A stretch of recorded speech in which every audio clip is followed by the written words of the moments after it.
አሁን ጭራሽ የምትለው ነገር እየገባኝ አይደለም እኮ። እሺ ክርስቶስ ለእኔ ብሎ ደሙን አፍስሷል። ለምንድን ነው ያፈሰሰልኝ? ስለ ኃጢአታችን። የትኛው ኃጢአቴ? በአዳም ምክንያት የወረስከው ኃጢአት አለ እኮ። እኔ ምን አገብቶኝ ነው በአዳም ምክንያት የምወርሰው? ያ ይመለከተኛል? ውይ ወንድሜ፣ አሁን ሞት የገባው እኮ በአዳም ምክንያት ነው። የስጋ ሞት ለራሱ የገባው በአዳም ምክንያት ነው። ይመለከተኛል? እንደምንሞት ነው ምክንያት። ምንም ባላደረግኩት በግድ የምጠየቅ ከሆነ ለምንድን ነው በክርስቶስ በግድ ማልድ ነው? በግድ አትድንም። ነጻ ፍቃድ ተሰጥቷል ወንድሜ እኮ። ነጻ ፍቃድ ከተሰጠኝ ለምን በአዳም በግዴታ እጠየቃለሁ? እንዲህ አስፈቅዶኝ ነው እንዲህ በአዳም የጠየቀኝ? በየቀኑ በሰልፍ እጃቸውን እያነሱ እስልምናን እየተቀበሉ ለምን? ልደት እናንተ ወይ ከኛ አልተማራችሁ ቁጭ ብላችሁ ሀምብል ሆናችሁ፣ ወይ የተጣመመ የስላሴ ትምህርት ነው ያላችሁ። ነገር ክርስቶሳችሁ የተጣመመ ነው። እርስ በርስ የተበጣበጠ ማትስማሙበት 20 ቦታ የተበጣጠሳችሁ ናችሁ።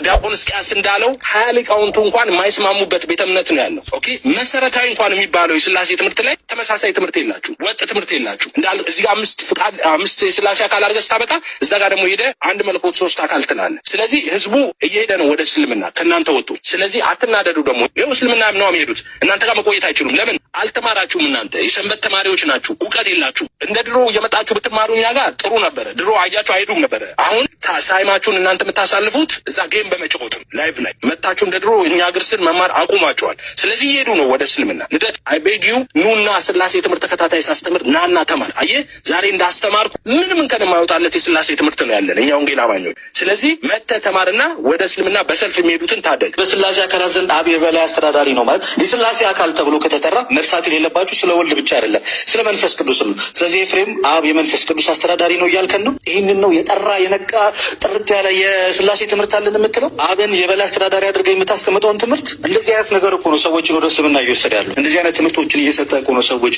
እየተወዛገቡ ያሉት።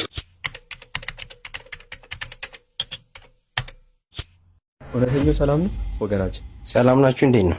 አለን አልሐምዱሊላህ ረቢል ዓለሚን። ጥያቄ ነበር። እሺ አምላክህን ትበለዋለህ? እሑድ እሑድ አምላክህን ትበለዋለህ? አዎ በደንብ አድርጌ ነው። ሰምታችሁታል? ዋው ይትጋል። ከዛ በኋላ ስትጸዳደዋለህ? ስለ መጸዳዳት ግን አይወራም መንፈሳዊ ነገር ላይ። ማቴዎስ ወንጌል ምዕራፍ 17 ቁጥር 15 ላይ በአፍ የገባ ሁሉ ወደ እዳሪ እንዲጣል አትመለከቱም ምን ይላል? እና በአፍ የገባ ሁሉ ወደ እዳሪ የሚጣል ከሆነ አምላክህን ከበላህ በኋላ ትጸዳደዋለህ? የማይመጥን ወሬ ነው እያወራ ያለው።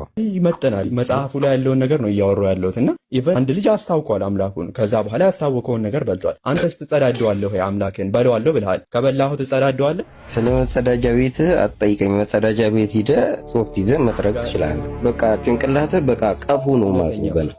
እውነት ስድቡን አቆየውና እባክህ። ማለትም ስድብ ነው የሚችሉት። ማለትም ክርስቲያኖች የሚችሉት ብቸኛው ነገር ስድብ ነው።